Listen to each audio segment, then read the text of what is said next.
Imagine a Ferrari designed for the roads of California, built to turn heads in Miami, and engineered to glide through the traffic of downtown Chicago. This is the 2026 Ferrari Amalfi, and unlike its predecessor the Roma, this one was built with you in mind. Americans want power, presence, and practicality, and while Ferrari may be Italian to its core, the Amalfi feels like it understands what makes a us driver tick. Think of it as Ferrari's answer to the modern American Grand Tourer, a machine that fixes the flaws of the Roma and steps up in ways that actually matter. So what's new? Let's take a first look. Walk up to the Amalfi, and you notice it right away. This isn't just a facelift, it's a full-on statement. The shark nose grille that split opinions on the Roma is gone. In its place, a sleek black bar stretches from headlight to headlight, modern, aggressive, and instantly recognizable. The headlights are tighter, sharper, framed by subtle vents that feed air for better cooling and efficiency. Out back, you'll catch a hint of Porsche and maybe even some TVR.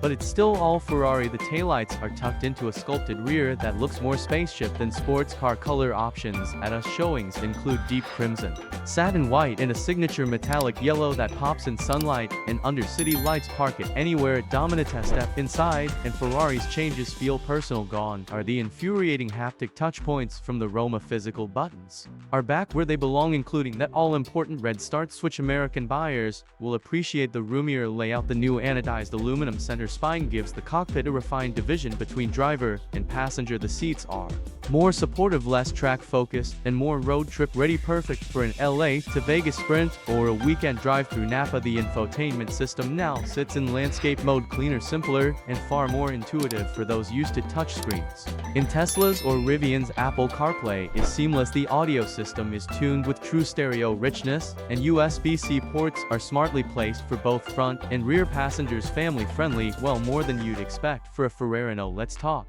tech. The digital dash is sharp, the steering layout is cleaner, still sporty, but now easier to live with on a daily drive. The Amalfi supports cloud updates, driver profiles, and even integrated route optimization that factors in traffic and elevation. It's Ferrari smart, not Silicon Valley smart, which is a nice balance for most us buyers. Under the hood, the V8 carries over, but it's been dialed in with real intent. 631 horsepower, 0 to 60 in just over 3 seconds. You feel it all the way through the pedal, but it's not just fast, it's smooth, balanced, and surprisingly quiet when cruising on the freeway. Ride quality is softer than before. The chassis tuning is clearly meant for us roads long, wide, and sometimes a little rough in energy use. This isn't an EV, but it's efficient by Ferrari standards. New aerodynamics cut drag, and the lighter internals help fuel economy. Charging not relevant here, but it's ready for home storage and remote diagnostics, which modern owners will appreciate. Tesity-wise, Ferrari's catching up fast. You've got advanced driver assist, blind spot monitoring, autonomous emergency braking, and a structure that meets NHTSA's highest ratings. It's not a Volvo, but you'd trust it on a cross-country